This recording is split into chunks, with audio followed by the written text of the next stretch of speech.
Ringo Starr, the drummer for the Beatles, is not only very good at what he does, but he's also a symbol of simplicity and fun in a world where fame can be hard. Ringo went from being a weak and sickly boy growing up in Liverpool to performing on the biggest stages in the world. His story shows how powerful love and determination can be. During his whole career, he was the band's rock-solid friend during times of trouble and disagreement. There were, however, secrets that were kept hidden behind the stage lights and famous hits.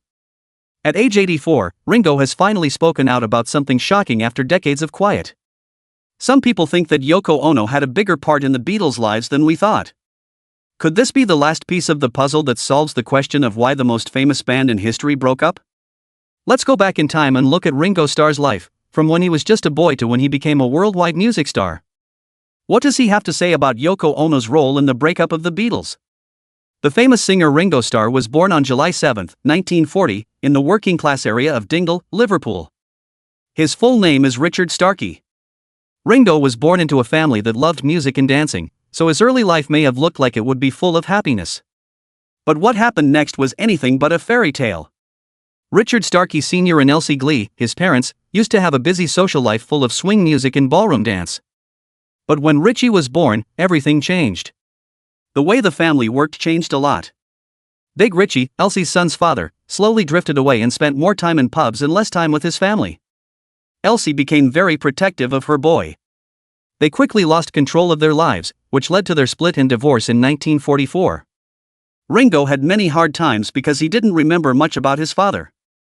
It started when he was only 6 years old and had a near-death experience. What was supposed to be a simple appendectomy turned into a nightmare because of problems that led to him getting pancreatitis. He spent a whole year in the hospital getting better, where he was away from his family and fell behind in school.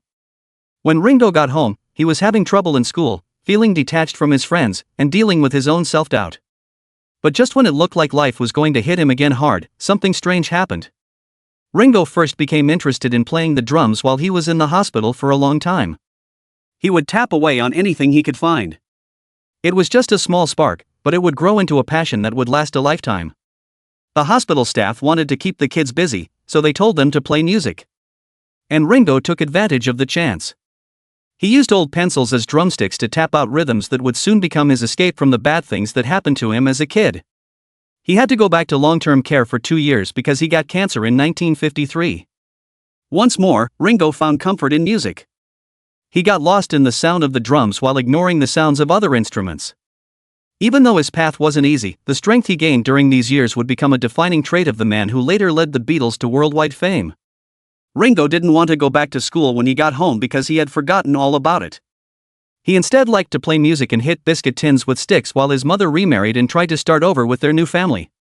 Ringo's dad, Harry Graves, was always there for him.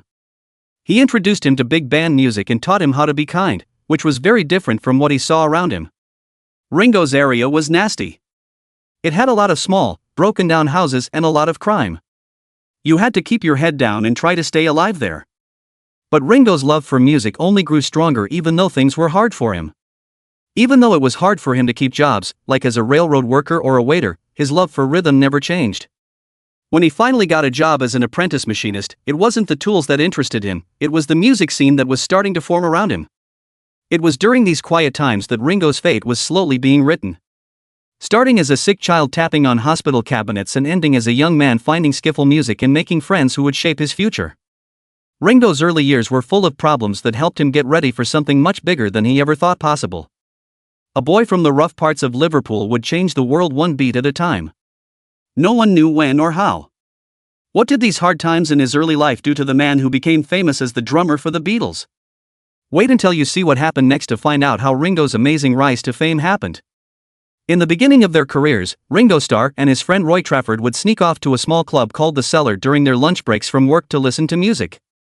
Trafford played the guitar while Ringo made up music on the spot, using anything he could find to make sounds, like a box, a biscuit tin, or even the back of a chair.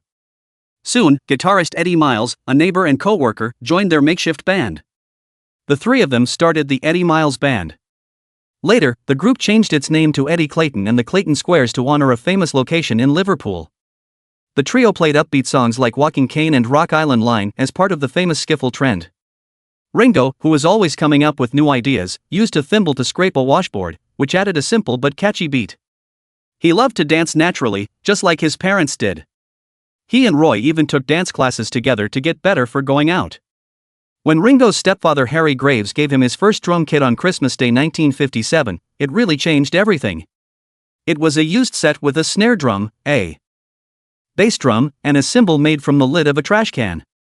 It wasn't very good, but it was all Ringo needed to start learning how to play the drums. The Eddie Clayton Band shows got better with his new skill, which led to more gigs around Liverpool. But the skiffle wave was quickly ending as American rock and roll spread across the UK. In November 1959, Ringo made a very important choice. He joined Al Caldwell's Texans, a group that wanted to move from skiffle to full-on rock and roll.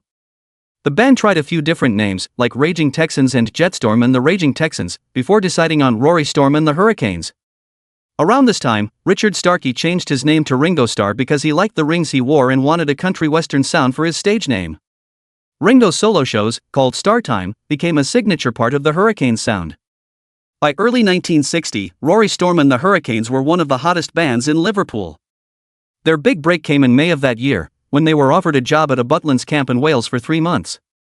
At first, Ringo wasn't sure if he wanted to take the job because it would mean ending his nearly 5-year training as a machinist. But Ringo did what his heart told him to do. He would never live the same life again after that choice. The residency at Butlins led to bigger chances, such as a tour of France playing for U.S. Air Force bases. Even though there were some exciting moments, Ringo later said that the tour wasn't as much fun as he had thought because of the tense situation between the French and the British. The storms were strong, so strong that they turned down an offer to perform in Hamburg, Germany, at first because they had to be at Butlins, but they changed their minds, which set off a chain of events that would be very bad. Rosie Storm and the Hurricanes joined the Beatles at Bruno Koschmider's Kaiser Keller Club in Hamburg on October 1, 1960. The Hurricanes were the main act, and the Beatles, who were still pretty unknown, were the opening act. During this time, Ringo met John Lennon, Paul McCartney, and George Harrison for the first time. On October 15, 1960, Ringo played drums on a recording of Summertime with the Beatles, Rory's lead singer Lou Walters, and the band. The way Ringo played the drums stood out. He sometimes played with the Beatles while they were in Hamburg, and drummer Tony Sheridan was also interested in him. Sheridan was so taken with Ringo's unique style that he even tried to get him to leave the Hurricanes and join his own band. No one knew at the time, but Ringo Starr's trip with the Beatles was just getting started. Things would never be the same again. Going to join the Beatles. When Ringo Starr quit Rory Storm and the Hurricanes in January 1962, it changed his whole life. The band had made him famous, but he wanted more. After playing with Tony Sheridan for a short time in Hamburg, Ringo went back to the Hurricanes for his last season at Butlins. That changed everything, though, on August 14 when he got a call from John Lennon asking him to join the Beatles. 2 days later, the terrible news was told to the Beatles drummer at the time, Pete Best, by their boss, Brian Epstein. "The boys want Ringo to come in instead of you." Best remembered that he was told that producer George Martin didn't like the way he was playing the drums. That the band just didn't think he fit in. Though it hurt, Ringo was ready to take on the part that would make his life different for good. On August 18, 1962, Ringo played his first show with the Beatles at a dance in Port Sunlight. Things didn't go perfectly, though. The next day, Pete Best's angry fans protested severely at the famous Cavern Club, yelling, "Pete forever, Ringo never!" outside of the venue and even at Best's house. A fan got so mad at them that they punched George Harrison, and Epstein had to hire a bouncer to keep Ringo safe. Even though things got off to a rough start, Ringo's fate was set. He was now a member of the Fab Four. When Ringo recorded with the Beatles for the first time on September 4, 1962, things didn't go as planned. George Martin, the band's producer, didn't believe in Ringo's skills and famously brought in session drummer Andy White for their next session on September 11 to play on their first song, Love Me Do. Ringo was only allowed to play the tambourine, which made people worry that his time with the Beatles would end soon. Later, Ringo said, "I thought that was the end. At first, I thought they were pulling a Pete Best on me, but Martin quickly explained that it was just a safety measure." At that point, in November 1962, Beatles fans really saw Ringo as one of them. Some people even begged him to sing, which made him feel much more confident in the band. Ringo soon did more than just play drums for the Beatles. He was a well-liked person in his own right. His positive attitude won him friends all over the UK, and his contagious energy was clear during their famous shows. It was Beatlemania in Britain in 1963, and the band's second song, Please Please Me, went straight to the top of the charts. And performance on the TV show Thank Your Lucky Stars changed everything and made them the biggest band in the country.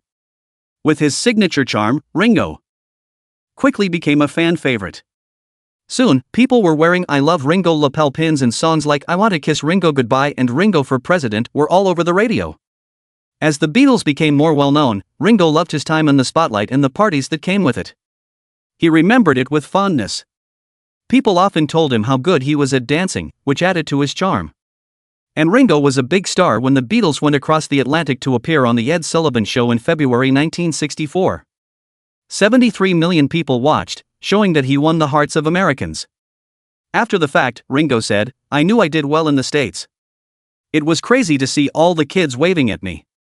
We were just normal boys, but we made it." Ringo's popularity kept growing, especially during shows when John Lennon would put a microphone in front of his drum kit and spotlight him. Fans called this star time, causing cheers from the crowd. His sarcastic sense of humor and easy charm made him stand out in A Hard Day's Night, the Beatles' first movie. Critics and fans alike praised the way director Richard Lester set up scenes to show off Ringo's emotional skills. Really, some of Ringo's most famous scenes were caught on film while he was still sore from a night of drinking. But, as Epstein put it, his cuteness made people like him even more. Even though it was a huge achievement, there were problems and tensions. In 1964, as the Beatles were getting ready for a world tour, Ringo got tonsillitis and pharyngitis and had to miss 5 shows because of it. When session drummer Jimmy Nicole filled in for him for a short time, he was afraid the worst, being replaced forever. The pressure of Beatlemania was starting to get to all of them, but Ringo joined the band again in Melbourne. Before a show in Montreal, Ringo even got a scary death threat, which is why he set his drums up vertically to protect himself during the show. Even though things were crazy, the Beatles released Revolver in 1966, which had the hit song Yellow Submarine. This was Ringo's first time singing lead on a British #1 single. By the end of that year, though, the band was tired of playing all the time. The time was right for Ringo to stop traveling, he thought. Everyone had enough of Beatlemania after 4 years. Soon after, he moved to a bigger house in Sunny Heights and worked on playing the drums for Sgt. Pepper's Lonely Hearts Club Band's famous album. Even though it was a hit, Ringo said he sometimes felt like he was just a session player. As Lennon and McCartney got more power over the making of music. As problems within the band continued to grow, Ringo left the Beatles for a short time in 1968 while they were making the White Album. Ringo left for Sardinia to get away from McCartney's controlling behavior and the passive-aggressive behavior between Lennon and Harrison. There, he found peace and wrote Octopus's Garden. When he came back 2 weeks later, Harrison was happy to see him and covered his drum kit with flowers as a sign of peace. But there were already cracks in the band, and the difficult Let It Be sessions in 1969 meant that the Beatles' days were numbered. They made their last song together at Abbey Road Studios on August 20, 1969. A few weeks later, Lennon told close friends and family that he was leaving, and by April 10, 1970, McCartney had made it public. There was no more of the Beatles. But what would happen to Ringo Starr after the biggest band split in history? Stay tuned to find out how he got through life after the Beatles. Ringo's great work as a solo artist. Ringo Starr had a successful solo career after the Beatles broke up, showing that he was more than just the drummer for the band. Starr made his mark on the charts almost right away with the catchy 1971 hit It Don't Come Easy, which showed that he could perform on his own.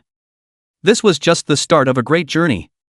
He then had 2 #1 singles in the US, The Heartfelt Photograph, which he wrote with George Harrison, and You're 16, which was more fun. These songs made him even more famous as a solo act. This song made it to #2 in the UK. It became one of his most popular solo albums in his home country. Ringo Starr's solo record was a huge hit by 1973. It made it to the top 10 in both the UK and the US. Starr did very well without the Beatles, and this was a big accomplishment that showed that. The record had songs on it by his old bandmates, which connected his past and present musical journey even more. But Ringo was good at a lot of things besides singing. He became well known on TV because he was in many programs and even hosted some shows. One of his most beloved jobs was as the voice of the narrator on the first 2 seasons of the kids' show Thomas and Friends. His warm, unique voice became a fan favorite for a whole new generation. Besides that, he played Mr. Conductor on the PBS kids show Shining Time Station, where his charm and sense of humor again made kids laugh. Ringo stayed very close to his roots in live performance even as his fame as a solo singer grew. In 1989, he started Ringo Starr and his all-star band, which tours the world with him with a different group of talented singers each time. A lot of people loved his all-star band right away because of how energetic their shows were and how they played a mix of Ringo's solo hits, Beatles classics, and songs by his teammates. The idea was simple but clever. There was a show where everyone in the band had a chance to shine, which was both creative and fun. Starr was a commercial success, but his style of drumming also won him a lot of respect and admiration. Ringo put more emphasis on feel, groove, and rhythm than many other drummers do, who focus on being technically perfect. His playing wasn't about flashy breaks, it was about serving the song. Many drummers have been inspired by his subtle but creative style to play in a more thoughtful and composed way. His use of the matched grip, tuning his drums lower, and blocking out tonal rings are all techniques that have become important to modern drummer. Starr often said that his work on the Beatles song Rain was his best recorded drumming, which shows how skilled and sensitive he was behind the kit. People did notice what Ringo brought to music. He was accepted into the Modern Drummer Hall of Fame in 1999, and Rolling Stone readers ranked him as the 5th best drummer of all time in 2011. This was a big deal for someone who often played down his skills. The most important thing about Starr is that he is one of only a few acts to be inducted into the Rock and Roll Hall of Fame twice. He became one of the most famous musicians of all time, first as a member of the Beatles in 1988 and then as a solo act in 2015. As a reward for his many years of outstanding service to music, Starr was knighted by Queen Elizabeth II in 2018 and named Sir Richard Starkey. Ringo was always humble, even though he had a long career. He often said that he was just thankful to have been a part of such an important musical trip. But no one can deny his power, charm, or skill, and he will always have a place in music history. But what was Ringo Starr's life like when he wasn't on stage or in the studio? How did this famous artist handle the good and bad times of fame? Watch this space as we talk about the human side of Ringo's amazing life. Life in general. Ringo Starr's personal life is just as interesting as his rise to fame. It was the same week that he joined the Beatles in 1962 that he met stylist Maureen Cox for the first time. They got married in February 1965 after a short but intense relationship. Brian Epstein, the manager of the Beatles, was the best man, and George Harrison and Harry Graves, the Starr's dad, were witnesses.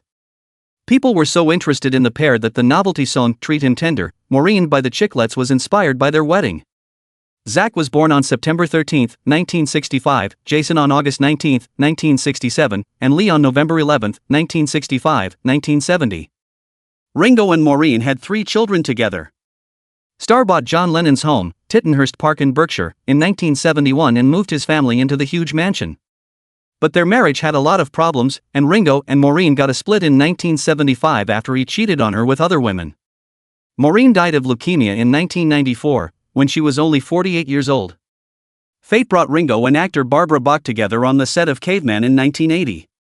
Their meeting started a romance that would end with their wedding at Marylebone Town Hall on April 27, 1981. They made a life together that was both fancy and private. They split their time between their homes in Cranley, Surrey, Los Angeles, and Monte Carlo. When Zach's daughter Tatia Jane Starkey was born in 1985, Ringo was the first Beatle to become a grandfather. Zach learned to play the drums like his father did and went on to play with bands like The Who and even join his father on stage during all-star band shows. Ringo now has 8 grandkids and, in 2016, became the first Beatle in history to become a great-grandfather. Ringo has always lived a simple life, even though he is rich and famous. He was number 56 on the Sunday Times Rich list in 2011 with an estimated income of £150 million.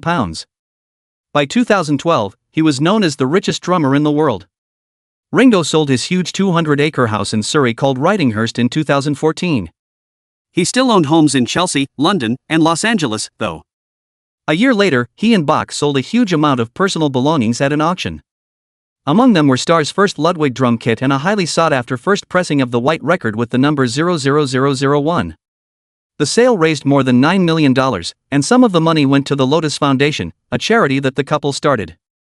People have also written about Ringo's thoughts on recent events. In 2016, he backed the UK's choice to leave the European Union and called it Brexit. However, he later said he was annoyed by how slowly things were moving. In 2017, he told the British government in public that they needed to take charge and move the process forward. Starr's name was found in the Pandora Papers in 2021.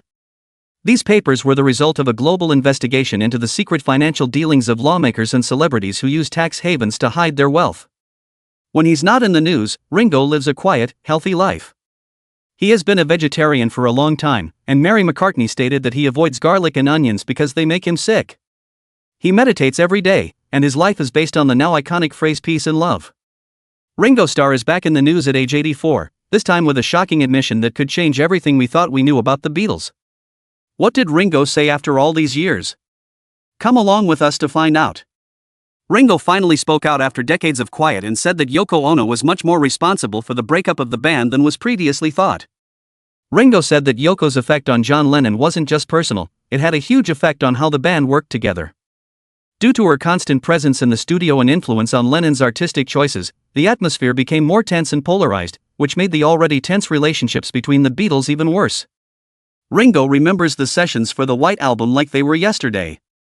They were a big turning point. Paul McCartney, George Harrison, and Ringo all got more and more annoyed by Yoko's constant presence with John Lennon. The band that used to work together as one was now split, with John and Yoko on one side and the rest of the members feeling more and more alone. Ringo said the atmosphere was poisonous, and that differences about art turned into personal fights and anger was simmering just below the surface. The trust and friendship that had helped them be successful as artists were breaking down, and Yoko's impact seemed to be the final straw. Ringo's honest thoughts also show how these issues affected him personally. As the band broke up, Ringo started to feel left out and undervalued, which led to a short but important break from the band during the White Album sessions. He talks about how the stress got too much to handle. His emotional exit was a clear sign of how troubled the Beatles were on the inside. Later, Lennon talked him into coming back, but the band's togetherness was already too broken to fully fix. The saddest thing about Ringo's statement might be that he admitted that this time had a big effect on his feelings. Ringo saw the Beatles, who used to be inseparable, drift further and further apart. It broke his heart to see his close ties fall apart in real time. He talks with a sad tone about how the group's once famous chemistry was ruined by fights within the group, which were made worse by Yoko's control over John. As each member pursued their own interests, the Beatles stopped being the famous band that had taken the world by storm and became more of a group of people. But Ringo's revelations aren't just about Yoko's part in the breakup of the Beatles. He also thinks about his own problems during this rough time, especially his fight with alcoholism, which happened at the same time as the band's breakup. The stresses of fame, his personal problems, and the breakup of the Beatles all added up to a storm of chaos in his life. In spite of everything, Ringo got sober, showing amazing strength and resolve in the face of hardship. The story of how the Beatles broke up is told from a new, deeply personal point of view by Ringo. It has been long thought that Yoko Ono played a big part in the band's breakup, and now we know for sure. Ringo's story also shows how this rough time left mental scars. For Ringo, this wasn't just the end of a band, it was also the end of a friendship. When he thinks about the last few years of the Beatles, he feels both pain and longing for what was lost, both professionally and personally. As Ringo tells his side of the story, we wonder if another member of the Beatles will come forward to give their own account. Could old talks with Paul McCartney or even George Harrison give us more information about the band's problems? There are still a lot of hidden stories about the Beatles' breakup, so the whole picture may not be clear yet. Stay tuned as we learn more about what really happened behind the scenes during those last days from the band's closest friends and family.